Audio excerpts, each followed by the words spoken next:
சோனு ஒரு காயலாங்கடைக்காரன். அவன் வீடு வீடா போய் பழைய பொருட்களை வாங்கி விற்பான். அவனுக்கு இந்த வேலையை செய்யறது ரொம்பவே அவசியம். எல்லாரும் எவ்வளவு நல்ல நல்ல ட்ரெஸ் எல்லாம் போடுறாங்க. என்னைக்கு எனக்கு நல்ல ட்ரெஸ் போடுற நேரம் வருமோ தெரியல. என்னை இந்த மாதிரி பழைய பொருட்கள் பொறுக்கி வர சொல்லி சொல்றாங்க.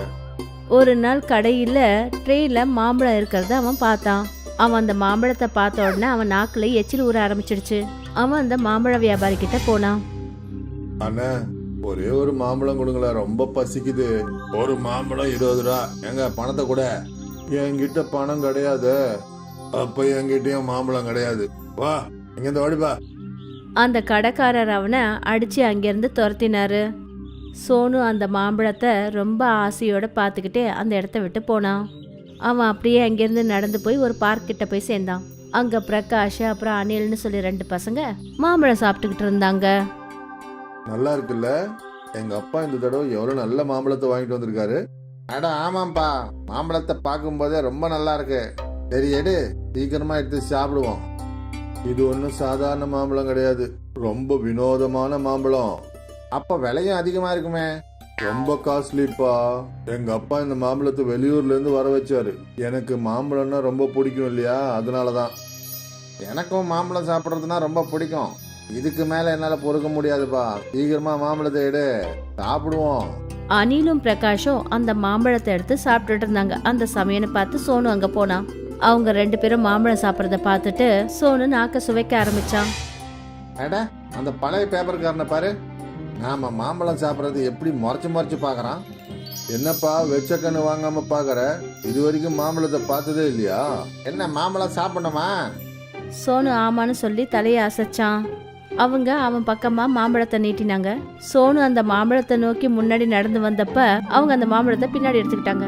அந்த மாம்பழத்தை பிடிக்கிற ஆசையில போய் சோனு கீழே குப்புற விழுந்துட்டான்.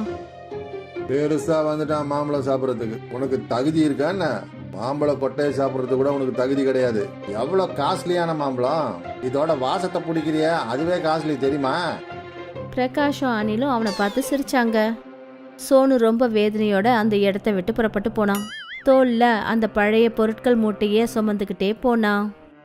அவன் அந்த வழியா போகும்போது ஒரு சாது முனிவர் மயக்கமாயி தரையில விழுந்து கிடந்தத அவன் பார்த்தான்.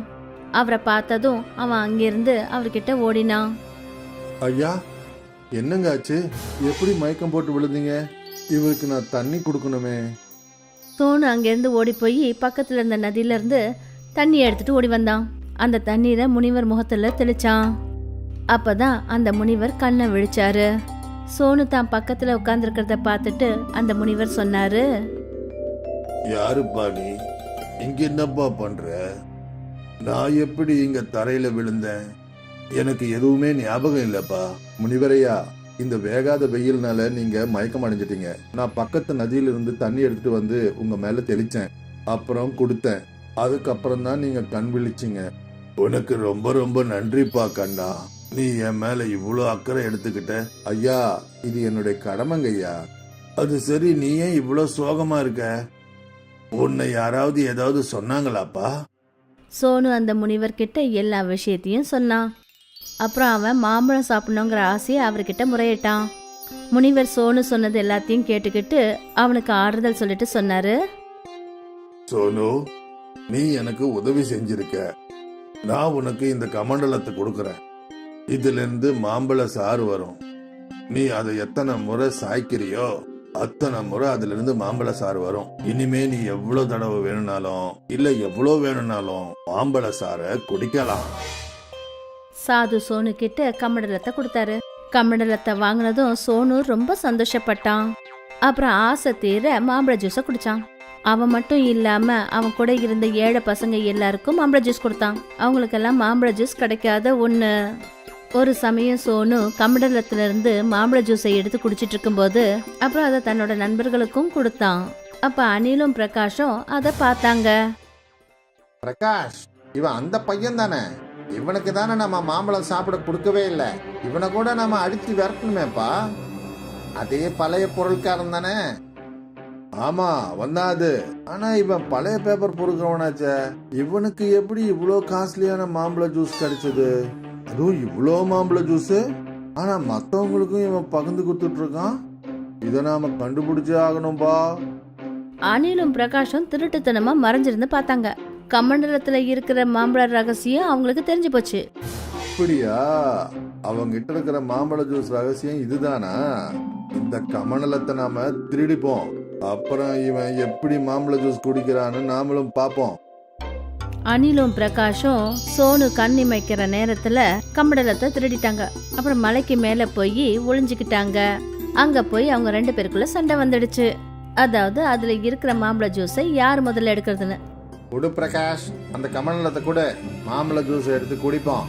கமண்டலத்தை நான் ஏன் கொடுக்கணும்? என் கையில மாம்பழ ஜூஸ் கமண்டலம் இருக்குதுன்னா அப்ப நான் தான் இந்த ஜூஸை குடிப்பேன். இல்ல கமண்டலத்துல இருந்து நான் தான் மாம்பழ ஜூஸ் எடுப்பேன்.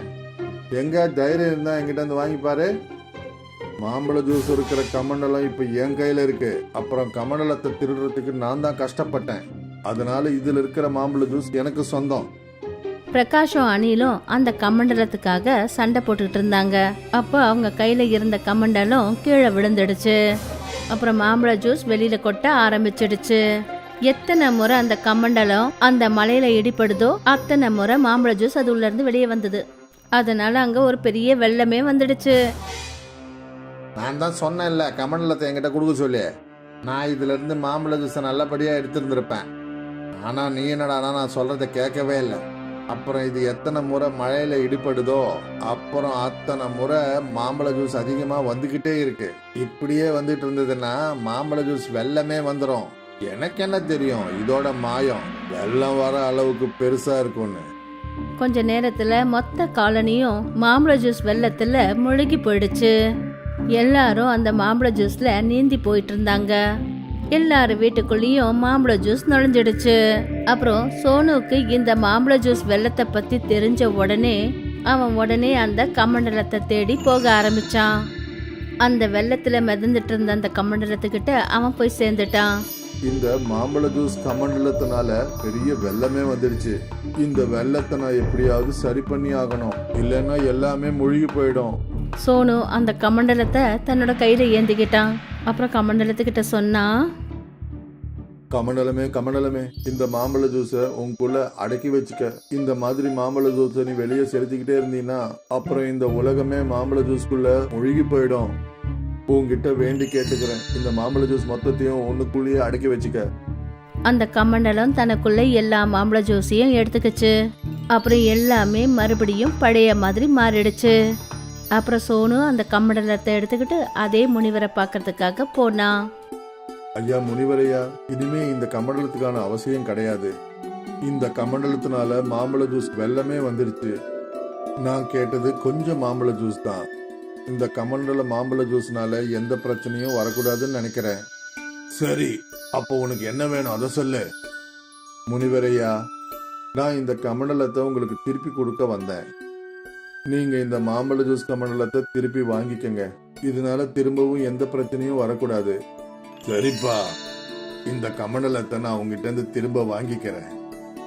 ஆனா மறுபடியும் உனக்கு மாம்பழ ஜூஸ் குடிக்கணும்ன்ற எண்ணம் வந்துச்சுன்னா நீ தாராளமா என்கிட்ட வரலாம். நான் இந்த கமண்டலம் மூலமா உனக்கு பரிபூர்ணமான மாம்பழ ஜூஸ் கொடுக்கறேன். சரிங்க முனிவரே, மறுபடியும் மாம்பழ ஜூஸ் குடிக்கணும்னு எண்ணம் வந்தா நிச்சயமா உங்களை தேடி நான் வருவேன். ஆனா இந்த கமண்டலம் மூலமா மாம்பழ ஜூஸ் கேட்க மாட்டேன். ஏன்னா அளவுக்கு மீறினா அமிர்தமும் நஞ்சுன்னு சொல்லுவாங்க.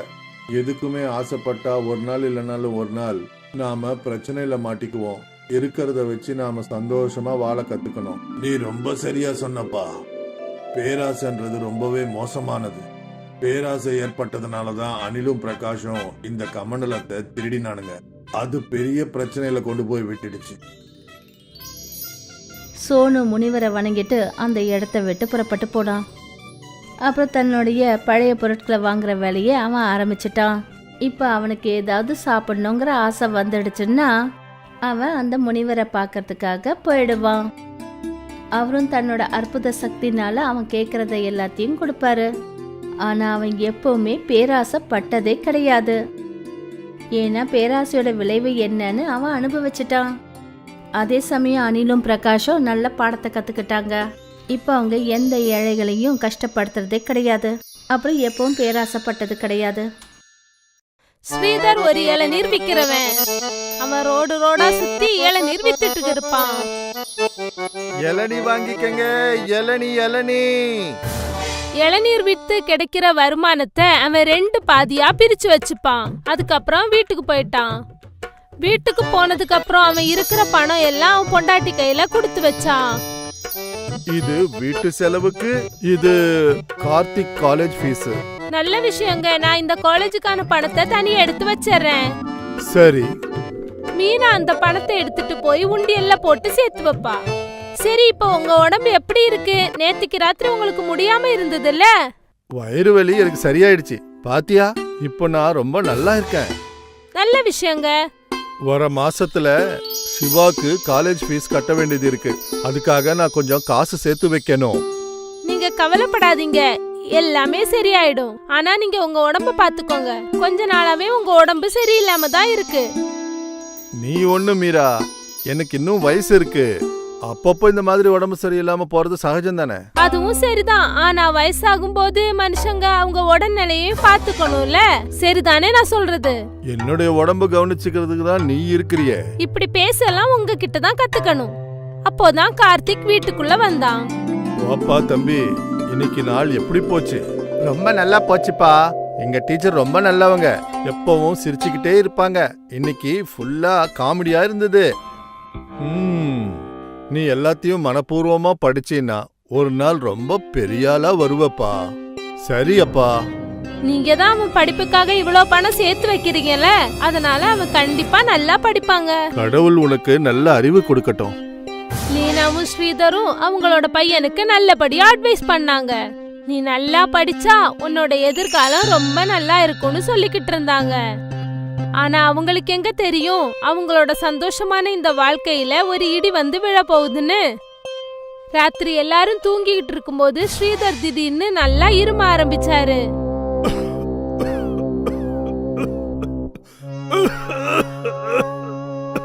அந்த சத்தத்தை கேட்டு மீனாவும் சிவாவும் எந்திரிச்சிட்டாங்க.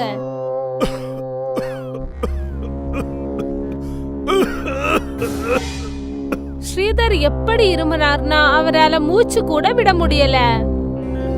அம்மா, அப்பாவை ஹாஸ்பிடலுக்கு கூட்டிட்டு போறது நல்லதுன்னு நினைக்கிறேன். ஆமாண்டா.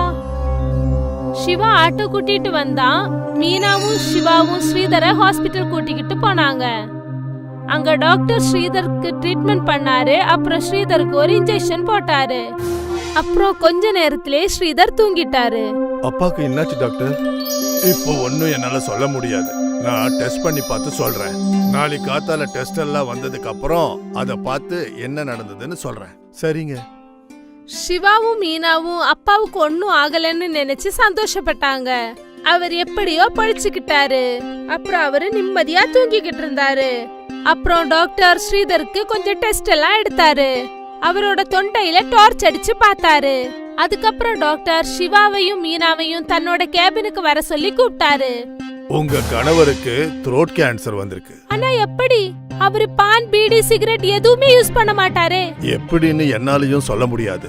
ஆனா இது கன்ஃபார்ம் ஆயிடுச்சு, அது த்ரோட் கேன்சர் தான். இப்போ நாங்க என்ன பண்ணணும் டாக்டர்?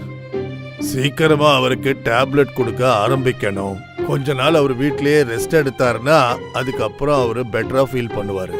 சரி டாக்டர், எங்க அப்பாவை வீட்டுக்கு கூட்டிட்டு போயிடலாமா டாக்டர்? எங்களுடைய ட்ரீட்மெண்ட் மொத்தமா முடிஞ்சிடுச்சு. சரி டாக்டர்.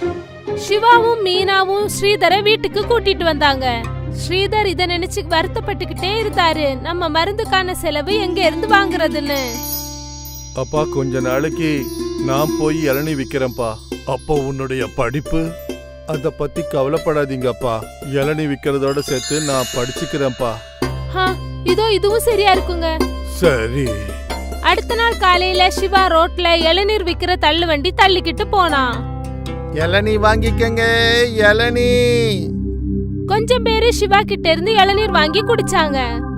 சிவா இளநீர் வண்டிய தள்ளிக்கிட்டு 5 ஸ்டார் ஹோட்டல் வழி போய்கிட்டு இருந்தான். இளநீ வாங்கிக்கங்க, இளநீ. ஹோட்டல்ல இருந்து ஒரு வெயிட்டர் வெளியே வந்தான். தம்பி, எனக்கு ஒரு 10 இளநீ கொடுப்பா. எதையுமே ஓபன் பண்ணாத. சரி சார். சிவா அந்த வெயிட்டர் கிட்ட 10 சுத்தமான இளநீரை கொடுத்து அனுப்புனான். பைசாவும் வாங்கிக்கிட்டான்.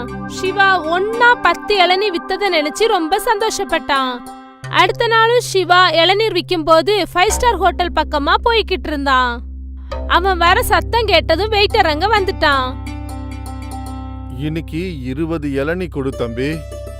கொடுத்துறேன் சார். சிவா 2 மூட்டையில 20 இளநீரை பேக் பண்ணி அவர்கிட்ட கொடுத்தான். அப்புறம் அதுக்கான பணத்தையும் வாங்கிக்கிட்டான். கொஞ்ச நாளா இதே மாதிரி போய்கிட்டே இருந்துச்சு.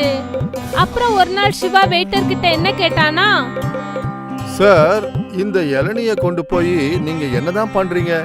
கோகோனட் ஷேக் பண்ணி எங்க கஸ்டமர்ஸுக்கு கொடுக்கறோம். கஸ்டமர்ஸுக்கு இந்த கோகோனட் ஷேக் ரொம்ப பிடிக்கும். ரொம்ப நல்லதுங்க. சாயந்தரம் ஆனதும் சிவா வீட்டுக்கு வந்தான். அப்புறம் தன்னோட ஃப்ரெண்ட் வீட்டுக்கு போனான். ஏன்னா அவன் ஃப்ரெண்ட் கையில மொபைல் போன் இருந்துச்சு. நண்பா, எனக்கு ஒரு உதவி பண்றியா? சொல்லுப்பா. இந்த கோகோனட் ஷேக் எப்படி பண்றது? அத கொஞ்சம் சர்ச் பண்ணி கொடுக்கறியா? சரி. அவனோட ஃப்ரெண்ட் கோகோனட் ஷேக் பண்ற ஒரு வீடியோவை காமிச்சான். சிவா அந்த வீடியோவை பார்த்தான். அதுக்கப்புறம் சிவாவுக்கு கோகோனட் ஷேக் எப்படி பண்றங்கிறது ரொம்ப நல்லா புரிஞ்சு போச்சு. அப்புறம் சிவா தன்னோட ஃப்ரெண்டுக்கு நன்றியை சொல்லிட்டு அவனோட வீட்டுக்கு வந்துட்டான். அப்பா, நான் இளநிக்கு பதிலா கோகோனட் ஷேக் செஞ்சு விற்க போறேன். என்னப்பா சொல்ற? சிவா ஸ்ரீதருக்கும் சொன்னான் கோகோனட் ஷேக் எப்படி பண்றதுன்னு. அப்பா, இது ரொம்ப சுலபம்பா. அப்புறம் நமக்கு நிறைய வருமானமும் கிடைக்கும். ஒரு இளநீ வித்தா 30 ரூபாய் கிடைக்குது. ஆனா ஒரு கோகோனட் ஷேக் வித்தா 100 ரூபாய் கிடைக்குது. என்ன, அத விற்க போறியா நீ? ட்ரை பண்ணி தான் பாப்போமேப்பா. சரிப்பா, நான் காலையில காலேஜ் போறேன். சாயந்தரம் வந்துட்டு கோகோனட் ஷேக் விற்க போறேன். நிறைய பைசாவும் கிடைக்கும்பா. சரிப்பா. கொஞ்ச நாளைக்கு அப்புறம் ஸ்ரீதரோட உடல்நிலை கொஞ்சம் சரியாச்சு. அவர் இளநீ விற்கிறதுக்காக வெளியில போனாரு. அப்புறம் சிவா காலேஜுக்கு போனான். சாயந்தரம் சிவா காலேஜ்ல இருந்து திரும்ப வந்ததுக்கு அப்புறம் அவன் அவனோட கோகோனட் ஷேக் பிசினஸ் ஸ்டார்ட் பண்ணான். நீ என்னப்பா வித்துட்டு இருக்கிற? கோகோனட் ஷேக் அப்படின்னா என்னப்பா? சுத்தமான இளநீல செஞ்சது, ஹெல்த்தி அண்ட் டேஸ்டி. சரிப்பா, ஒன்னு கொடு. சிவா அந்த ஆளுக்கு ஒரு கோகோனட் ஷேக்க ரெடி பண்ணி கொடுத்தான். ரொம்ப நல்லா இருக்கு. அந்த முதல் கஸ்டமருக்கு அப்புறம் சிவாவோட கடைக்கு ஒரே ஒரு கஸ்டமர் தான் வந்தாரு. இவ்வளோ நேரம் ஆனாலும் 2 ஷேக் தான் வித்து இருக்கேன். நான் இப்ப வேற ஏதாவது ட்ரை பண்ணி ஆகணும். சிவா ரொம்ப வருத்தத்தோட வீட்டுக்கு போயிட்டான். இதுக்கப்புறம் என்ன பண்றதுன்னு அவன் யோசிச்சுக்கிட்டே இருந்தான். அப்பா, நான் ஏதாவது பண்ணி ஆகணும். என்னாச்சுப்பா? மக்களுக்கு அது கண்டிப்பா பிடிச்சாகணும். நீ லெமன் ஜூஸ் விக்கிறவங்கள பாத்துருக்கிறியா? கிளாஸ தூக்கி தூக்கி போட்டு வித்த காமிக்கிற மாதிரியே பண்ணிக்கிட்டு இருப்பாங்க. அத சூப்பரா பண்ணுவாங்க. எல்லாருடைய கவனமும் அவங்க மேலதான் இருக்கும். நீ கூட அவங்கள மாதிரி ட்ரை பண்ணி பாருப்பா. அதுக்கப்புறம் சிவா யோசிக்க ஆரம்பிச்சா, நம்ம அந்த கோகோனட் ஷேக் ஃபேமஸ் ஆவறதுக்கு என்ன பண்றதுன்னு. அப்புறம் கடைசியா அவனுக்கு ஒரு ஐடியா கிடைச்சது. அடுத்த நாள் காலையில சிவா தன்னோட கோகோனட் ஷேக் கடைய ஆரம்பிச்சதுக்கு அப்புறம் அவன் ஜனங்களை கவர்றதுக்காக இளநீரை தூக்கி போட்டு கேட்ச் பிடிச்சான். அப்புறம் அந்த இளநீல கோகோனட் ஷேக் பண்றதுக்காக தூரமா இருந்து கிரீமை அதுக்குள்ள ஊத்துனான். கிரீமை வச்சு ஒரு மேஜிக்கே பண்ணான். இத பார்த்து ஜனங்களுக்கெல்லாம் ரொம்ப மேஜிக்கா இருந்தது. எனக்கு ஒரு கோகோனட் ஷேக் கொடு. எனக்கு ஒண்ணு. எனக்கு 2. அவனோட அந்த வித்தையெல்லாம் பாக்குறதுக்காகவே மக்கள் அங்க வந்து கோகோனட் ஷேக்க வாங்க ஆரம்பிச்சாங்க. 2 மணி நேரத்திலேயே சிவாவோட எல்லா இளநீரும் வித்து போச்சு. அப்புறம் அவனுக்கு நிறைய வருமானமும் கிடைச்சது. அவன் சந்தோஷமா வீட்டுக்கு வந்தான். அப்புறம் வந்துட்டு அந்த சந்தோஷமான விஷயத்த அப்பா அம்மா கிட்டயும் சொன்னான். இந்த மாதிரியே போயிட்டு இருந்துச்சுன்னா நீங்க வேலை செய்ய வேண்டிய அவசியமே இல்லப்பா. எல்லாத்தையும் நானே பாத்துக்குவேன்ப்பா. உங்க ட்ரீட்மெண்ட்டும் நல்லபடியா நடக்கும்பா. கடவுள் உனக்கு எல்லா விதத்திலயும் உதவி பண்ணட்டுப்பா. சீக்கிரமாவே சிவா அதுல ஃபேமஸ் ஆயிட்டான். சிவாவோட ஸ்பெஷல் கோகோனட் மில்க் ஷேக்க சாப்பிடுறதுக்காகவே நிறைய பேரு தூரத்துல இருந்தெல்லாம் வந்தாங்க. இப்போ சிவாவோட குடும்பத்துல பணத்துக்கு எந்த குறவும் இல்ல. ஸ்ரீதருக்கும் நல்லபடியா ட்ரீட்மெண்ட் ஆரம்பிச்சது. வீட்ல எல்லாரும் சந்தோஷமா இருந்தாங்க. சிவா காலேஜுக்கும் போய்கிட்டு இருந்தான். இது எல்லாமே சிவாவோட அந்த ஸ்பெஷல் கோகோனட் மில்க் ஷேக்கால தான் முடிஞ்சது. ஒரு சின்ன ஐடியா சிவா குடும்பத்தோட வாழ்க்கையே மாத்திடுச்சு. ஆனந்த்பூர் கிராமத்துல லாலாவோட திராட்சை தோட்டம் இருந்துச்சு. அவருடைய வேலைக்காரன் பல்தேவ் அதை நல்லபடியா பாத்துக்கிட்டு இருந்தான். லாலா அடிக்கடி நடுவுல அந்த தோட்டத்தை பாக்குறதுக்கு வருவாரு. என்னப்பா பல்தேவ், எல்லாமே எப்படி நடக்குது? எல்லாம் நல்லா இருக்கு லாலாஜி. நான் நைததான் பயிருக்கெல்லாம் கிருமி நாசனத்தை போட்டிருக்கேன். அப்புறம் புது விதைய கொடுத்தல்ல, அது எப்படி இருக்கு? ரொம்ப நல்லா இருக்கு. இங்க பாருங்க, அந்த விதையால பெருசு பெருசா திராட்சைலாம் வந்திருக்கு. நல்லது நல்லது. பெரிய திராட்சைன்னா அதிகமான காசு கிடைக்கும். சரிங்கய்யா. லாலா பல்தேவ சம்பளத்துக்கு வச்சுக்கிட்டு இருந்தாரு. பல்தேவ் ஒரு நல்ல விவசாயி. ஆனா அவனுக்குன்னு ஒரு வயல் கிடையாது. அதனாலதான் லாலாவோட தோட்டத்துல அவன் விவசாயம் செஞ்சுக்கிட்டு இருந்தான். அதுக்கு பதிலாதான் ஒரு மாசத்துக்கு ஒரு தடவை சம்பளத்தை லாலா கொடுப்பாரு. தினமும் சாயந்தரம் 6 மணிக்கு பல்தேவ் அவனுடைய வீட்டுக்கு அங்கிருந்து கிளம்பிடுவான். ஒரு நாள் காலையில பல்தேவ் தோட்டத்துக்கு வந்து பார்த்தப்போ அங்க நிறைய திராட்சை கொத்துகள் காணாம போயிருந்துச்சு. நேத்து இங்க எவ்வளவு திராட்சையெல்லாம் இருந்துச்சு, திடீர்னு எங்க போச்சு? ஐயோ, ஒருவேளை என்னோட பிரமையா இருக்குமோ? இருக்கலாம். பரவாயில்ல விடு. பல்தேவான அத பத்தி பெருசா எதுவும் கண்டுக்காம எப்பவும் போலவே அவன் தோட்டத்துல வேலை பார்த்துக்கிட்டு இருந்தான். அதுக்கப்புறமா சாயந்தரம் எப்பவும் போலவே அவன் அவனுடைய வீட்டுக்கு போயிட்டான். ஆனா அடுத்த நாளும் அதே நடந்துச்சு. பல்தேவ் திராட்சை தோட்டத்துக்கு போய் பார்த்தப்போ அங்க நிறைய திராட்சை கொத்துகள் காணாம போயிருந்துச்சு. அட, இது என்ன? நான் நேத்து இங்க நிஜமா திராட்சையெல்லாம் பார்த்தேன். என்னமோ இங்க நடக்குது. யாரோ என்னோட திராட்சைய திருடிக்கிட்டே இருக்காங்க. இது லாலாவுக்கு தெரிஞ்சு போச்சுன்னா என்ன சும்மாவே விட மாட்டாங்க. இல்ல, அப்படி ஆக நான் விடவே மாட்டேன். நான் இன்னைக்கு ராத்திரி எப்படியாச்சு அந்த திருடனை பிடிச்சி ஆகணும். பல்தேவ் முடிவு பண்ணா இன்னைக்கு நைட்டு அந்த திருடன் யாருன்னு கண்டுபிடிக்கணும்னு. சாயந்தரம் 7 மணிக்கு பல்தேவ் எப்பவும் போலவே அவனுடைய தோட்டத்துல இருந்து கிளம்புனான். இந்த தடவை அவன் வீட்டுக்கு போகல. அதுக்கு பதிலா பக்கத்துல இருந்த ஒரு மரத்துக்கு பின்னாடி போய் ஒளிஞ்சுக்கிட்டான். பல்தேவ் இந்த தடவை அவன் கூடவே ஒரு லாட்டியும் வச்சுக்கிட்டு இருந்தான். இன்னைக்கு ராத்திரி அந்த திருடனை நான் சட்னி ஆக்க போறேன். அதுக்கப்புறம் அந்த திருடன் இங்க வரவே கூடாது. பல்தேவ் தோட்டத்து மேல ஒரு கண்ணு வச்சுக்கிட்டே இருந்தான். நடு ராத்திரி ஆயிடுச்சு. ஆனாலும் திருடன் வரவே இல்ல. இப்போ வரைக்கும் திருடன் வரவே இல்ல. பல்தேவ் ரொம்ப கவலைப்பட்டான். ஆனாலும் அவன் ஒரு பார்வை அங்க வச்சுக்கிட்டு இருந்தான். கடைசியில காலையில விடிஞ்சது. கொஞ்சமா வெளிச்சம் வந்தப்போ 3 தேவதைகள் அந்த திராட்சை தோட்டத்துக்கு வந்தாங்க. அப்போ பல்தேவ் பார்த்தா அந்த தேவதைகள் அங்க இருந்த சில திராட்சை பழத்தை பறிச்சாங்க. இது தேவதைகள். இவங்க தான் திராட்சையெல்லாம் பறிச்சுட்டு போறாங்களா? பல்தேவ் அங்கிருந்து வேக வேகமா தேவதைகள் கிட்ட போனான். நீங்க எல்லாருமே தேவதைகள். நீங்க என்னோட திராட்சைய எதுக்கு தேடுறீங்க? அப்படின்னா இந்த பழத்தோட பேரு திராட்சையா? எங்க உலகத்துல இந்த பழம் இருக்காது. ஒரு நாள் நாங்க திராட்சை பழத்தை சாப்பிட்டப்போ எங்களுக்கு அது ரொம்ப பிடிச்சு போச்சு. அன்னையில இருந்து நாங்க தான் பறிச்சு எடுத்துட்டு போறோம். ஆனா உங்களால என்னோட முதலாளி என்ன வேலை விட்டு தூக்கிடுவாங்க. அது ஏன்? இந்த தோட்டம் லாலாஜியோடது. லாலாஜி என்ன வேலைக்கு வச்சிருக்காங்க இந்த திராட்சைய விளைச்சல் பண்றதுக்கு. நீங்க இப்படியே எல்லா திராட்சையும் சாப்பிட்டுக்கிட்டே இருந்தீங்கன்னா அவங்க எனக்கு சம்பளமே கொடுக்க மாட்டாங்க. வேலை இருந்து தூக்கிடுவாங்க. அடடடா, எங்களை மன்னிச்சிடுங்க. இது எங்களுக்கு தெரியாது. ஆனா எங்களுக்கு இந்த திராட்சை ரொம்ப பிடிக்குமே. ஆனா உங்களுக்கும் எங்களால எந்த அநியாயமும் நடக்க கூடாது. என்கிட்ட ஒரு ஐடியா இருக்கு. நீங்க எங்க கூட எங்க உலகத்துக்கு வர முடியுமா? நீங்க அங்க எங்களுக்கு திராட்சை வளர்க்கறத சொல்லி கொடுங்க. அதுக்கு பதிலா நாங்க உங்களுக்கு நிறைய தங்க நாணயங்களை கொடுக்கறோம். தங்க நாணயமா? நீங்க அதுக்கு பதிலா எங்களுக்கு திராட்சை வளர்க்க சொல்லி கொடுப்பீங்கல்ல? சரி, நான் ஒத்துக்கிறேன். பல்தேவ் சில திராட்சை விதைகளை எடுத்துக்கிட்டா. அதுக்கப்புறம் தேவதைகள் எல்லாருமா ஒன்னா சேர்ந்து ஒருத்தங்க கை ஒருத்தங்க பிடிச்சு ஏதோ மந்திரத்தை சொன்னாங்க. அந்த மந்திரத்தை சொன்னதும் பல்தேவும் தேவதைகள் கூட பறக்க ஆரம்பிச்சான். பல்தேவ் அந்த தேவதைகள் கூட மேகத்துக்கு மேல பறந்துகிட்டு இருந்தான். அந்த தேவதைகள் மேகங்களின் தோட்டத்துக்கு அவனை கூட்டிட்டு வந்தாங்க. அங்க விதவிதமான வண்ணப்பூக்கள் நிறையவே இருந்துச்சு. என்ன இது அதிசயம்? பல்தேவ் அந்த தோட்டத்தை பார்த்து ரொம்ப சந்தோஷமா இருந்தான். எனக்கு புரியவே மாட்டேங்குது. மண் இல்லாம இதெல்லாம் எப்படி வந்துச்சு? இது மந்திர மேகம். இந்த மேகம் மண்ணு மாதிரியே தான் இருக்கும்.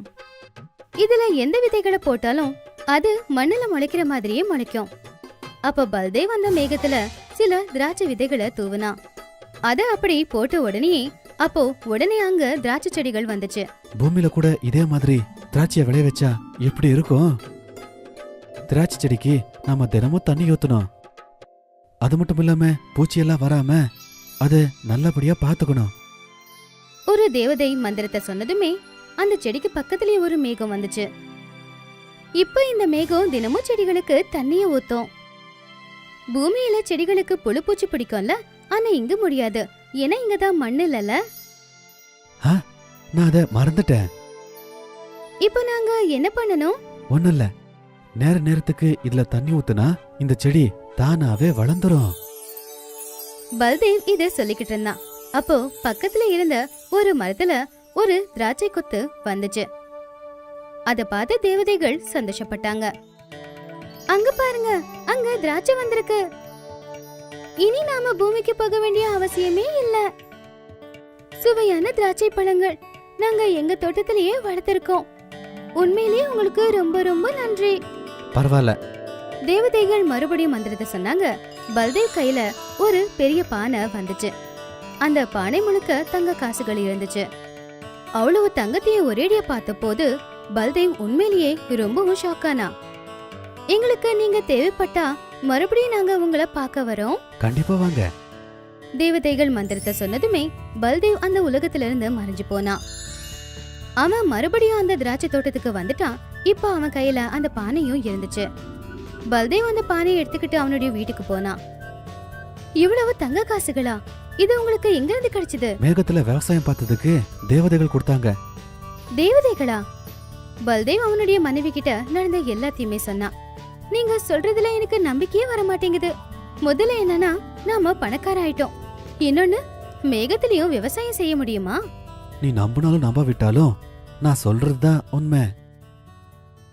பல்தேவ் ஒரு பெரிய வீட்டையும் வாங்கினா, அவனுக்கு தனியா வயலையும் வாங்கினா.